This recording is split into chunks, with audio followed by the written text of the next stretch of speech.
Appreciate so very much you being here tonight. This is, of course, for many of us, a very good tradition to come together on Wednesday night for a period of Bible study and great time of fellowship. And we look forward to our time together when we can visit either before or after a service. But during this hour, we want to concentrate our attention on those things that pertain to God's Word, and we're presently studying in 2 Samuel. We're studying some Old Testament history right now. Paul the Apostle would say in the New Testament that those things written aforetime were written for our learning. And there's much to learn through these historical narratives. The characters are different, but man is basically the same down through history. He can relate to his God if he so desires, because God has revealed Himself to all people in every generation. Man can do good, man can do evil. He is a creature of choice. He can be blessed, and he can be cursed. And by that I mean the blessings fail to come because he has disregarded God's will. And so we're studying the life of one of the most well-known characters in all of the Old Testament, and his name is David. By the time we reach 2 Samuel 13, he has been king for a good 30 years at least. So since he will reign for 40 years, his kingdom is at least half over, 20, 25, 30 years. And he will rule until he is 70. That's when he dies. Now, this is a man that we have studied and we have come to love and appreciate because he's the man after God's own heart. And then, if one was reading the Bible for the first time, having studied the life of King David until he gets to 2 Samuel 11, he would be shocked by what he reads because of the digression of King David. A downward spiral in sin that, had he not repented, very well would have meant the end of his life early. But we rejoice that he did repent. But there's been a lot of emphasis, I believe, in my lifetime, and I'm not just talking about in the church, I'm talking about in what is commonly called Christendom, about emphasizing grace, which oftentimes is characterized as something that is very cheap. And grace needs to be preached. It's fundamental. It's foundational to our Christianity.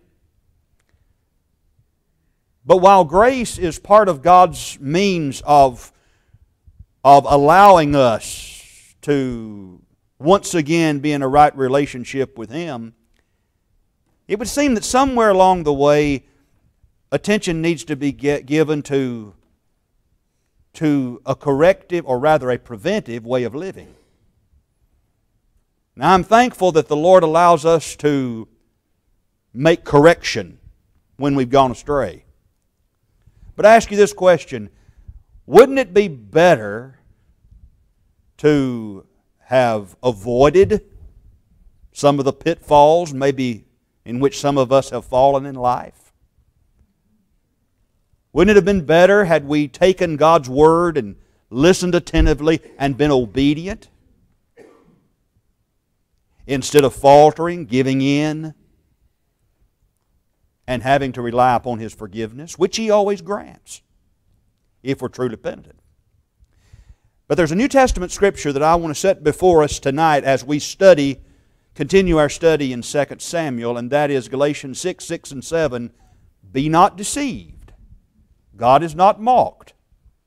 Whatsoever man soweth, that shall he also reap. God's grace is wonderful. We appropriate that grace through an obedient faith. But we have to remember that regardless of whether or not correction is made in our lives or not, sin has consequences.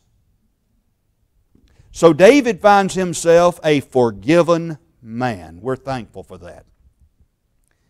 Many of us have turned to Psalms, to the 2 chapters in Psalms, Psalm 32, Psalm 51, that speak of David's penitent heart as he pours out his soul before God and seeks forgiveness. Nathan came to David, you remember, and thou art the man. And David repented. But the consequences of his sins will haunt him the rest of his life. That's the nature of sin. That's the seriousness of it.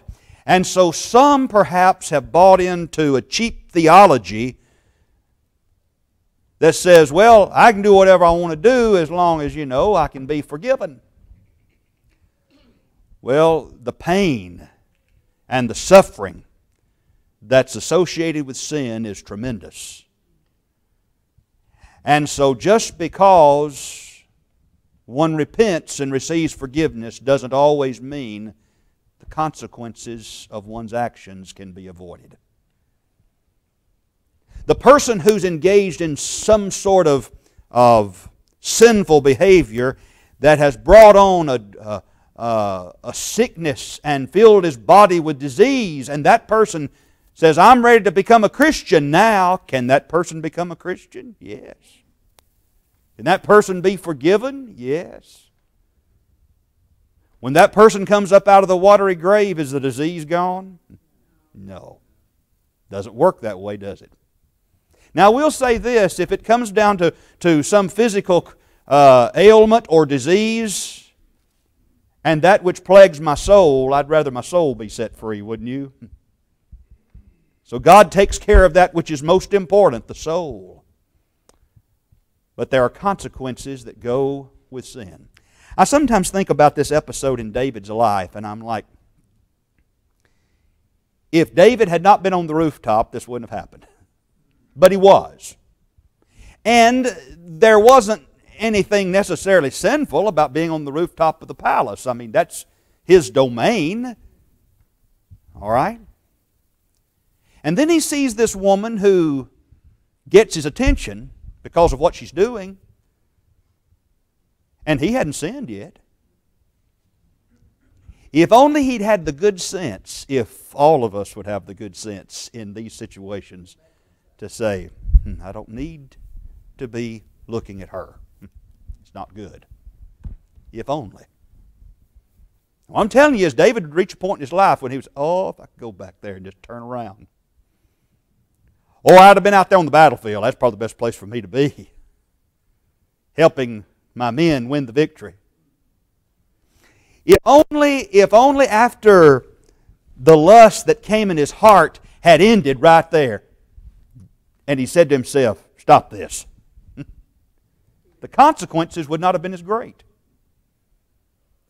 If after calling Bathsheba to come and his servant says, she's here, send her back. I shouldn't have done that. The consequences would not have been severe.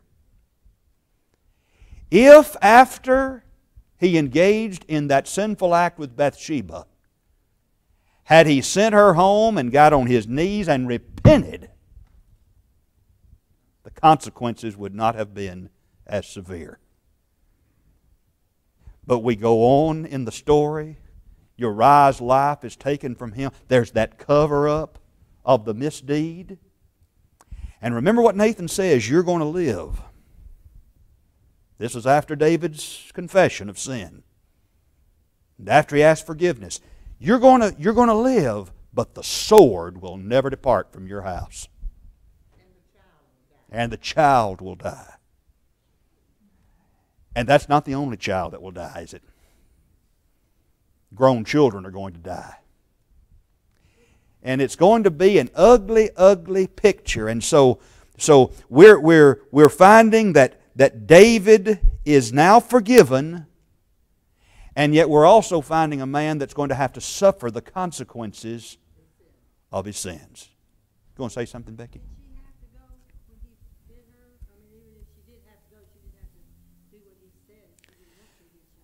I'm sure she felt compelled to do it because of who he was.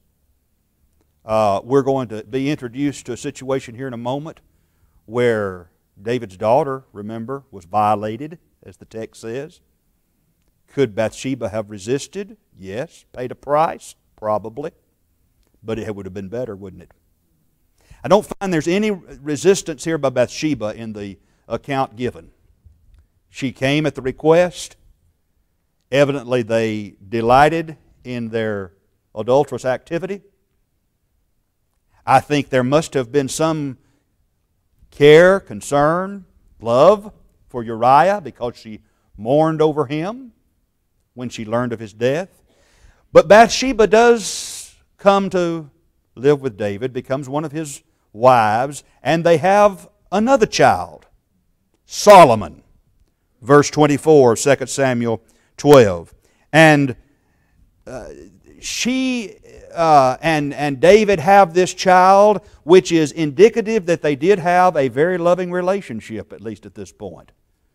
Because it was during this time that she found out she's expecting Solomon that the text says David was comforting his wife. He was very affectionate toward her. He was spending time, obviously, with Bathsheba. Now, when you consider David and all that transpires in his life at this point, you see that here's a man who has brought a lot of this on himself because God always said it was best one man, one woman, right? That was always the plan. And you think about it, here's the palace. David has all these different wives, and one wife has her place over here with her children born today, and here's another one over here with children. You're going to have envy. You're going to have bitterness. It's inevitable. That's just not how God designed it. But He's allowing these things to go on. One thing God wouldn't allow to go on is this. He would not allow for David to kill a good and godly man like Uriah and steal that woman. And he paid for that.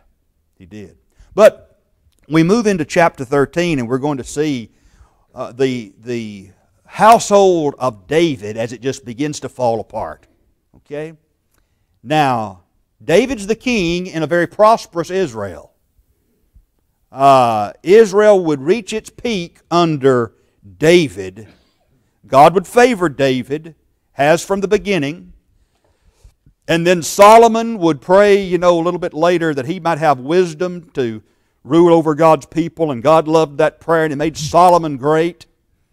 He made Solomon great for David's sake. He made Solomon great for Solomon's sake. And so this is a prosperous time.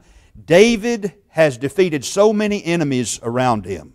In fact, before 2 Samuel 12 closes, you have got once again Joab, David's point man in the military, going out and taking care of the Ammonites. So in chapter 13, we notice that it came to pass after all these things that Absalom, the son of David, had a fair sister whose name was Tamar. Now, pause right there so we can understand what's going on here.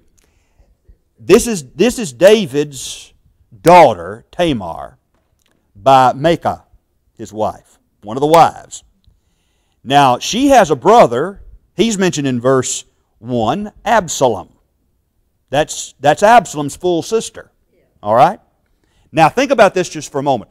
All these young people have the same daddy, but they got different mothers. Now, the stronger bond's going to be with the one who has the same mother. They have the same daddy, so there's going to be much closer relationship, you see, between Absalom and Tamar than there's going to be Tamar and Amnon. But the text says here that Amnon, the son of David, loved her. That's just King James language trying to be nice. But this is not love at all. This is sensuality. This is lust. And what's going to unfold here is nothing but a couple of young men who are talking ugly about another woman. Do young men do that even today? Oh, yeah, they do. And so old Amnon, another son of David, it says, loves her. No, he was lusting after her. We sometimes would call the attitude that fellow like Amnon and his good buddy Jonadab, that's mentioned a little later, cocky fellows, right? Oh, they're so sure of themselves. I mean, first of all, you've got to remember that David is not that great a father. He's consumed with the nation's business, but not the business of his home. And these kids have everything, right? They got it all. I mean, if they were living in today's society, their daddy would be a multimillionaire or a billionaire, and they'd have everything they wanted, and these kids are spoiled rotten. It may be so. Spoiled rotten. Think about some in our society today like that. You know, these families that have a lot of money, and the kids don't really have to do a whole lot, and daddy's not very much involved in their lives. He loves God, but he's not done too good of a job impressing upon them a love for God. And so here is this young lady Tamar, who has Absalom as a big brother. And by the way, you know, if they had magazines back in those days, all these raunchy celebrity magazines, things like, you know, I mean, you're going to have Absalom and Amnon on the front covers, all right? Because the text tells about physically, you know, they were handsome. And I mean, the people in general see that, oh, we know who that is. You know, you're standing at the checkout counter as Absalom. Oh, good-looking Absalom. As Amnon, he's another one of the sons. Quite cunning was old Amnon. Now, here's the situation. Amnon was so vexed, and I'm reading out of the King James Version, but I haven't studied this completely in this translation. He was frustrated, all right, that he fell sick or head over heels in lust, we could say, for sister Tamar. She was a virgin. Now, I'm not trying to be ugly, but there's some boys out there that would love nothing more than doing what? Destroying that purity. I'm just stating a fact. And he says, you know, hey, I want old Tamar. I know what kind of girl she is, but she won't be after I get through, right? It's a joke to him. That's how it is with these kind of fellas.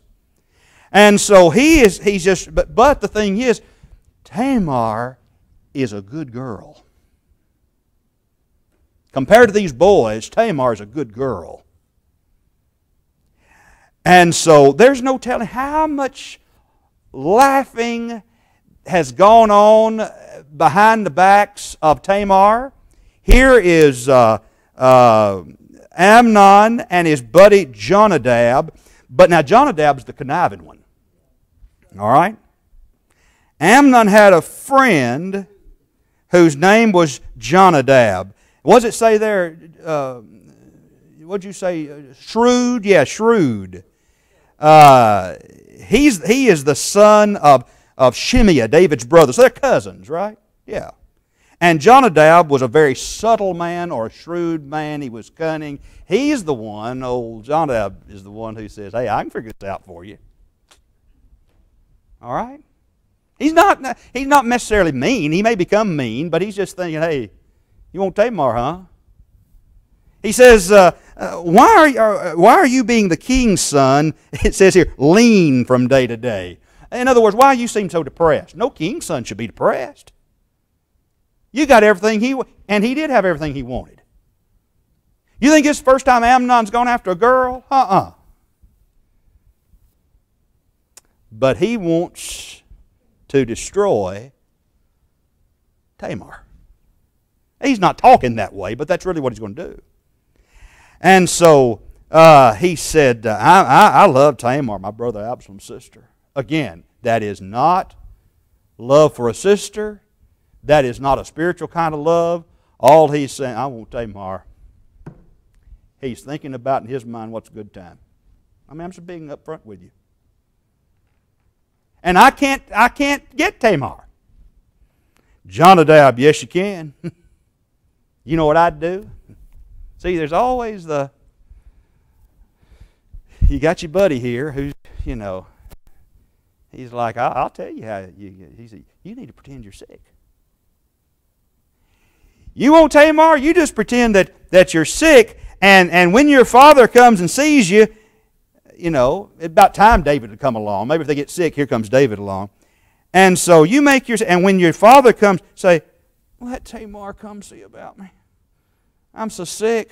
If she'll come and maybe help me out some, come over here and cook for me a little bit, help me, and feed me, then I think I might be a little bit later. Could you let her come over here and do that? Well, the king said, okay. David sent home to Tamar, saying, go to your brother Amnon's house. Now remember, this half-brother. Absalom's a full brother. So Tamar, good girl, she goes over there so she can help out. And so he's laid down in bed, pretending that he's sick. She starts preparing food. She took a pan, poured these little cakes, some food in those pans, but he wouldn't eat. Oh, I'm too sick to eat now. All right? He says, but he refused to eat at first, but then he said, have everybody get out. Well, in order to pull this off, which is something that he shouldn't have been doing, he's got to get everybody else out, right? He knows what he's about to do. And so they went out every man from him. And Amnon said to Tamar, bring that meat in here into the chamber, my bed chamber, so I can eat from your hand. So she did it. She's just trying to help out her brother. And when she'd brought them unto him to eat, he took hold of her. He grabbed her. Now, you've got to understand the response he thought he'd get from her was different. He did not set out to violate her, as we might say. He didn't set out to harm her. As soon as everybody's gone, and she's there with him with the food, he pulls her close with a big smile on his face. And so, he took hold of her and said, come lie with me, my sister. I don't think it was really like that. I think it was a lot more explicit, there's no doubt. And she answered him, no. No, my brother. Now, Bathsheba was not the sister of David. But she didn't say no, did she? The text doesn't say she did. Tamar says no. What's the right thing to do right there? She had never gotten to this point. But when she said no, he should let go, right? But he doesn't. She pleads with him, don't force me. No such thing ought to be done in Israel. Tamar seems to have an idea that she recognizes, we're God's people. And our daddy's the king. And what you're asking me to do, it's not right. Now here's the reason she would make that plea. And Amnon doesn't care. He doesn't care any more than Absalom cares. All right? They don't have any respect for their father. And he's not very close to them anyway. And so Tamar's pleading, this would violate the law of God. Because God's law would not allow, according to Leviticus 18, for a half-brother and half-sister to engage in this. Because that text says, don't go in to your father's daughter. What does that mean? If your father has a daughter that's not your full-blood sister, but a half-sister, don't go into her. And she knows that. She says, this isn't right. And so incestuous relationships is what is under consideration here, and God forbids that. And so the second thing is, she knew what's going to happen to her. Once word gets out, she's going to be scorned, isn't she? She's going to be shamed. Particularly in that particular era, when a woman was already, in some cases, nothing more than than just property. And so she would be scorned. And then she tried to plead with Amnon from his vantage point. You'd be a fool to do this, because if this gets out, what you're trying to do to me, there goes your opportunity to be the king. David's not going to let you become king. Our father's not going to let you become king. So you ruined that. And then she pleads with him to do something else, and this must have been in desperation, because this wouldn't have been right either under the law of God, but that is, at least go and ask our father if you can marry me.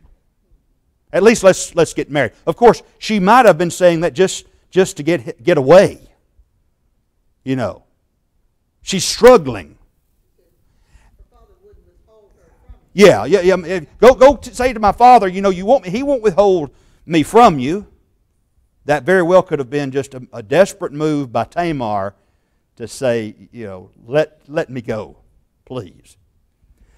Well, unfortunately, this doesn't happen. This is unfolding like a soap opera, isn't it? We think things are new today. And so whither shall I go? Whither shall I cause my shame to go? And as for thee, thou shalt be as one of the fools in Israel. Now therefore I pray thee, speak unto the king, for he will not withhold me from thee. Interesting there to call him the king and not my father. Yeah, our father. Howbeit he would not hearken unto her voice, but being stronger than she, forced her and lay with her. So he forced himself upon her sexually, and you can imagine what a tragic incident this was for Tamar. She's never been with a man before in this way, and this is her half-brother, and he's forcing himself upon her. Did your heart go out to Tamar? Well, notice something that happens immediately. It always does. It always does. As soon as this act was over, the text says, he hated her exceedingly. Called her a few more bad names probably. You know what they are. And so he hated her. Once the satisfaction and the fulfillment of the lust had taken place, then it turned to hate. You see, there never was really love, was there? No. The lust of the flesh led him to do this, and so he hated her, and the hatred was greater than that lust he had for her. And here's what he said: you be gone. Get on out of here. Get on out of here. It's like a fellow who says, you know, I love oranges, right? And he takes that orange and he cuts a hole there in the top. That's how I used to do it as a boy. You know, you cut a hole there in the top. And then what do? You put that and you squeeze out all that juice, you know, and I mean it's running down your face, and oh, it's, you know, and then you toss it over your shoulder. Boy, I love oranges, right? That's how these fellows like Amnon treated the ladies, treated a girl. And now it says, you just get on out of here. And then you hear her pleading, why are you talking to me this way? Why are you sending me away like this after what you've done to me? But he didn't. You just get on out. And he called his servant that ministered unto him and said, put now this woman out from me and bolt the door after her. Now think about this just for a moment. She's been tossed out on the street, basically. He didn't give her time to fix herself up. You see, there's been this struggle. There's been this act. And now she's tossed out.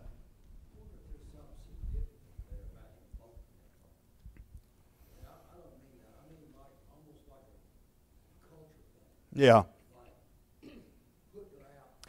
Well, what some have said about this, Dan, and I think this, yeah, exactly. And this is making her perhaps look like the one that came on to him, even. You know, I kind of mean like even if a visitor came by, if you wasn't to bolt that door behind Yeah. you left, it's like a sign. Yeah, don't come back in. Yeah. Well, he did bolt that door after her.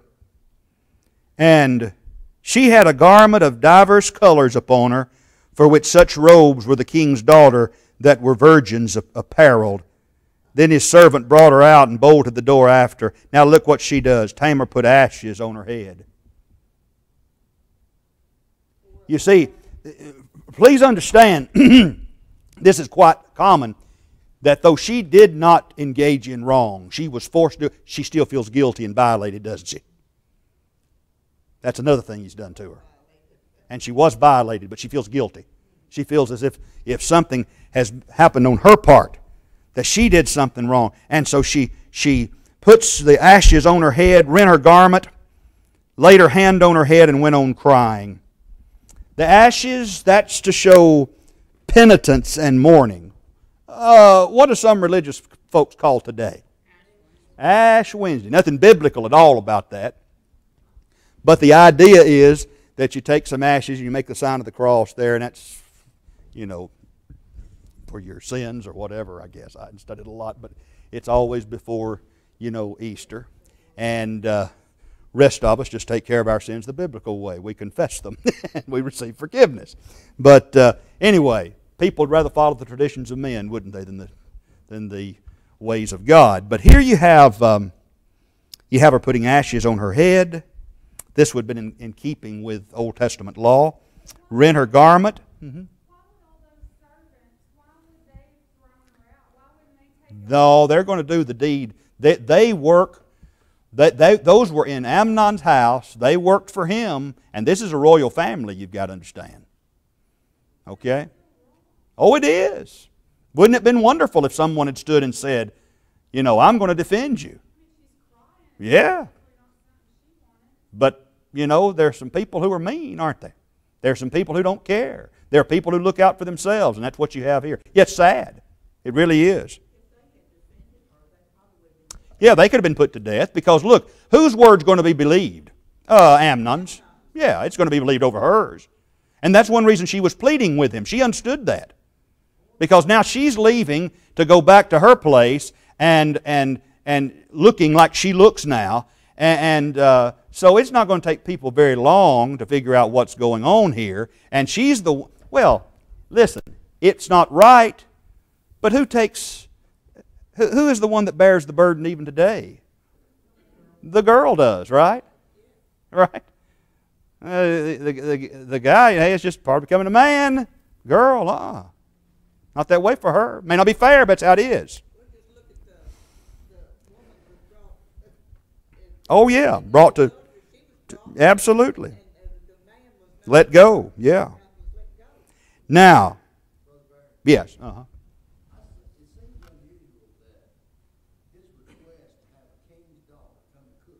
Yeah. Why couldn't David figure that out, right? Yeah. Yeah.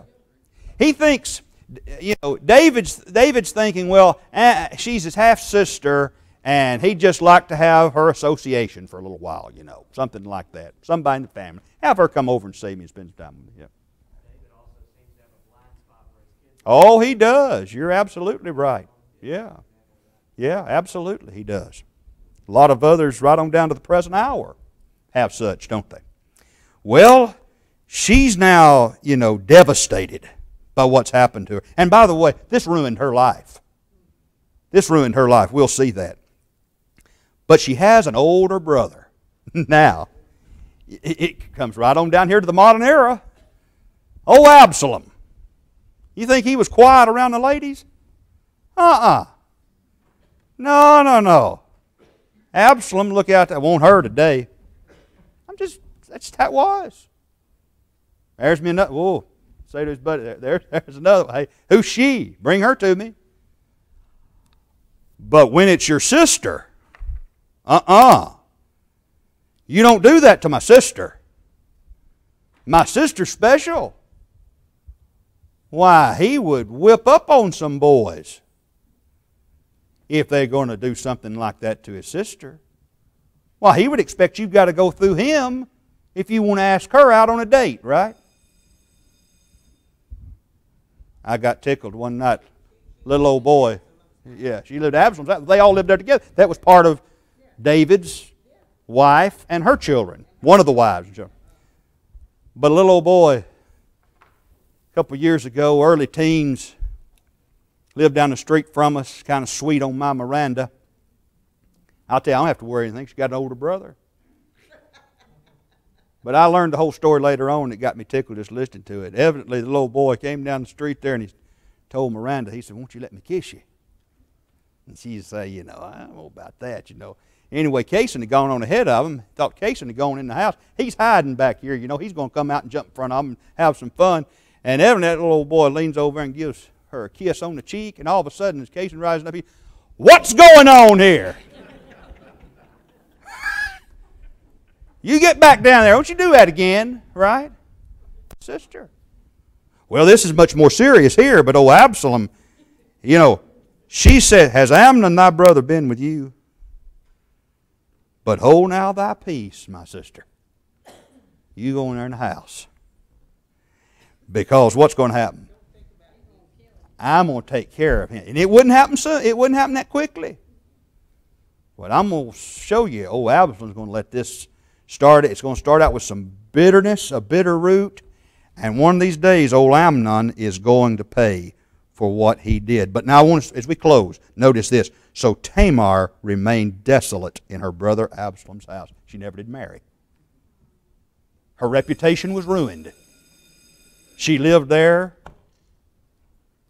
for the rest of her life, I guess, in Absalom's house, his younger sister. It ruined her life. And we better be careful, because we don't want to be guilty of doing something like that either, do we? To become so vile and so corrupt that our actions could actually do what happened here, ruin another person's life. And that's what happened here in this episode. And it's going to get worse before it gets better. Thank you.